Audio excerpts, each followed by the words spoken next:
Hello students, in today's video lecture we are going to discuss about the Walker process where we will use propene as one of the reactant. Now in this case this propene is oxidized to acetone. In the last video lecture we have also discussed the oxidation of ethene to acetaldehyde. So ethene was oxidized to acetaldehyde during this Walker process where palladium chloride was used as a catalyst and CuCl2 cupric chloride was used as co-catalyst. So what are the main points? They are similar to the earlier one. The Walker process involves the nucleophilic attack on an alkene. So in this case we are using the alkene CH3 CH double bond CH2 means propylene or propane. And this propene or propylene is oxidized to acetone in the presence of palladium dichloride as catalyst. The reaction consumes palladium dichloride where it is reduced to palladium 0. Hence this PdCl2 acts as oxidant. So here is the overall flow chart for the catalytic cycle where propene is oxidized to acetone, but for this oxidation palladium 2 positive is reduced to palladium 0, but this palladium 0 can be reoxidized back to Pd2 positive with the help of cupric ions, which are themselves reduced to cuprous ions. These cuprous ions are oxidized back to cupric ions with the oxygen present in air. So this cuprous ion is oxidized to cupric ion with aerial oxygen. So in this way the cycle goes. As far as the catalytic cycle is concerned, we will start with PdCl2. From this part we are going to start. This PdCl2 first of all reacts with HCl. We can say 2 moles of HCl to form PdCl4 2 negative with the release of 2 H positive ions. In this PdCl4, if we count the electrons, we have palladium, it belongs to nickel group, and in nickel group we have 10 electrons for valence electron, plus each chlorine will contribute 1 electron, so 4 into 1, and 2 negative charge will contribute 2 electrons. So overall we will have 10 plus 4 plus 2. So this is a 16 electron compound. PdCl4 2 negative is a 16 electron compound, and the geometry will be square planar. So when this PdCl4 2 negative is formed, it has a structure somewhat like this. In this way the 4 Cl negative ions are arranged, and here we have the 2 negative charge. When it reacts with alkene, which is propene in this case, it replaces one of its Cl negative ion. So one of its Cl negative ion is replaced, and we are getting now the propene coordinated at that side from where this Cl negative ion is replaced. So we will get this as alkene coordinated complex. So we are having this alkene coordinated complex, which is also a 16 electron species, and in all these compounds which we will discuss here, the palladium will have a +2 oxidation state that I am writing now. After this first step, that is alkene coordination, the second step involves the addition of water or association of water with replacement of one of the Cl negative ions. So in the second step what will happen? Cl negative ion is replaced with water molecule. Now we have removed 2 Cl negative ions, that's why the complex now becomes neutral. We can see here there is no charge outside this coordination sphere.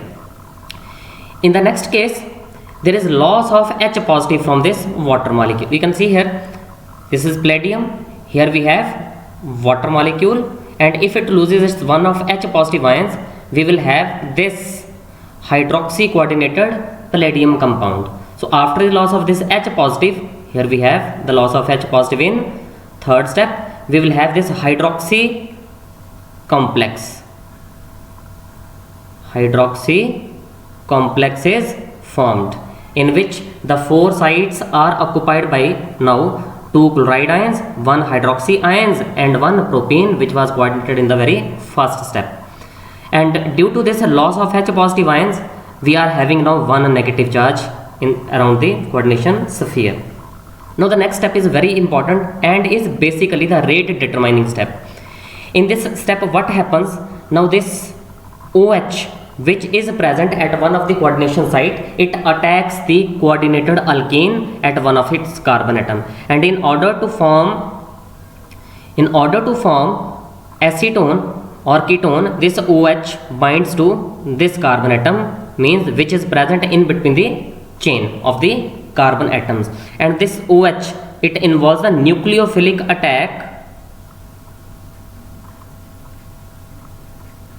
of OH negative on coordinated alkene.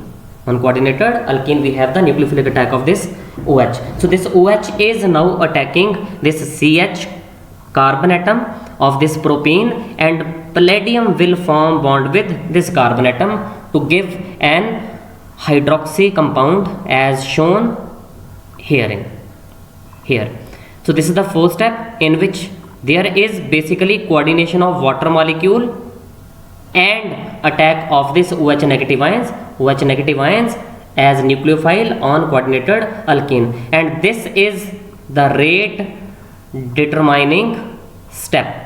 So step number 4 is the rate determining step. After this step 4, where we coordinated water and attacked OH negative ions as nucleophile on the coordinated alkene, we will get this compound, which is again a 4 coordinated compound. Still the oxidation state of palladium is 2 positive. So after the formation of this compound, in the next step, what happens? In the step number 5th, there is loss of one of the Cl negative ion. So you can see here, in this compound we have 2 Cl negative ions coordinated to palladium. Now we have only 1 Cl coordinated to this palladium, and one coordination site is occupied by water and one coordination site is occupied by this 2-hydroxy or beta hydroxy propyl substituent. So you can have this group in this way. You have here CH2, this is the CH2, then CH, this is CH, and this carbon atom is also have one OH and methyl group, this is the same. So in the step number 6, this is again very important. Step number 5 was loss of Cl negative ion, removal of Cl negative ion. So in the step number 6, what will happen? Because now this palladium is electron deficient, because we have now only 3 coordination sites occupied for palladium 2 positive, and it can coordinate one of the hydrogen atom, of this CH group of this hydroxy alkyl group. So after this coordination, what will happen? We will get a metal hydride, palladium hydride compound. Now these interactions which are present between palladium and H are agostic hydrogen interactions and are very important, as we have discussed earlier also. Why this palladium is trying to form bond with H? Because this is electron deficient and will try to gain more electrons. In this way, this will interact with this hydrogen atom. As this hydrogen atom is of alkyl substance, these type of agostic hydrogen interactions are called open agostic hydrogen interactions, and this can also be referred to as beta hydride, because this is the alpha carbon atom, this is the beta carbon atom. So these agostic hydrogen interactions will further lead to beta hydride elimination, and this hydrogen is now attached to palladium. You can see here still the oxidation state of palladium is 2, and due to this we are getting an alkene.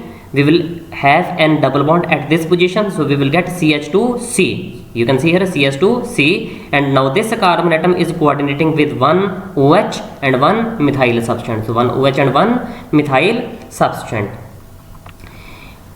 The other positions are occupied by one Cl negative ion and one site is occupied by water molecule. So again we are having this type of group present at one of the coordination site. Now in the next step, again there is now addition of this H to either this carbon atom or to this carbon atom, but in order to form acetone we must coordinate this H with this carbon atom, this is CH2 group carbon atom, and palladium 2 this one. So in this way, what we are having? We are having migratory insertion. Palladium is coordinating to one of the carbon atom and the hydrogen is coordinating to other carbon atom. This hydrogen is coordinating with or forming bond with this CS2 group. This CS2 group is now converted into CS3 group. This is one of the CS3 group and this is OH group. This is CS3 group and this is OH group. And now palladium is forming bond with this carbon atom. So you have this palladium coordinated to this carbon atom. So this is basically migratory insertion. This step is step number 6. Sixth step was this one. This is step number 7. Step number 7 is migratory insertion. Migration insertion. And in the very final step, what we will have? There is loss of this H positive and its bond forms C double bond O. So we will get CS3, C double bond O, CS3. So acetone is removed from this position. So we have CS3, CO, CS3. So acetone is formed. And this Cl is also lost along with this HCl, as you can see here. This is the loss of HCl and this water is also removed. And due to this can be treated as a reductive elimination type reaction. Now the metal from +2 oxidation state is reduced to palladium 0. And this palladium 0 can be converted back to palladium 2 positive with the help of cupric ions, which themselves are reduced to cuprous ions, and these cuprous ions are converted back to cupric ions when they are oxidized with the molecular oxygen present in air, and this molecular oxygen is finally oxidized to water. So in this way we are getting this complete catalytic cycle. The overall reaction for the process can be divided into 3 parts. In the first part there is oxidation of propene to acetone, and during this process this PD2 positive is reduced to PD0. In the second step, this PD0 is oxidized back to PD2 positive with the help of cupric chloride, which itself is reduced to cuprous ions.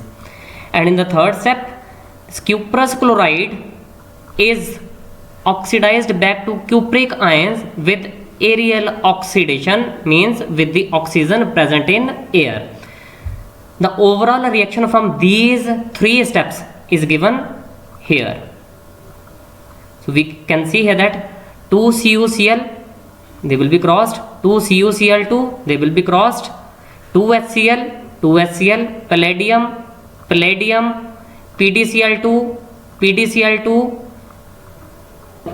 water molecule, water molecule. So what we are left with? We are left with only propene, acetone as product and molecular oxygen. So overall reaction involves the oxidation of propene to acetone in the presence of PDCl2 and CuCl2 as catalyst, and the solvent used is water here. So this is the overall procedure for the oxidation of propene into acetone. Now some important features. The nucleophilic attack in this case also occurs at coordinated propylene by the OH negative ion, which is coordinated to one of the coordination site, and is not by the external water. So actually external water coordinates with palladium, whereas the already coordinated OH negative ions, they attack the coordinated alkene. So we have the attack of OH at this position. The step number 4 is called oxopalladation, because this involves the addition of palladium and OH negative ions across carbon-carbon double bond. So how it is possible? You can see here, if we have this palladium coordinated to alkene,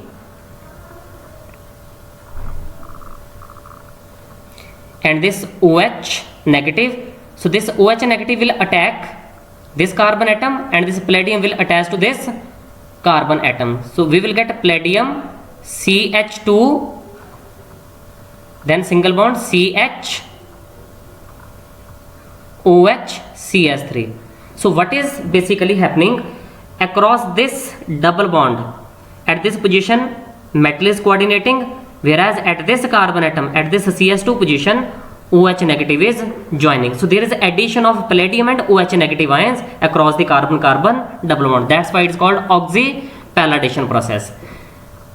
So the formation of alpha hydroxy ethyl palladium complex from beta hydroxy ethyl precursor is basically occurs through the formation of beta hydride elimination and migratory insertion. These were the steps number 6th and 7th in the catalytic cycle. So this was all about. Okay, thank you.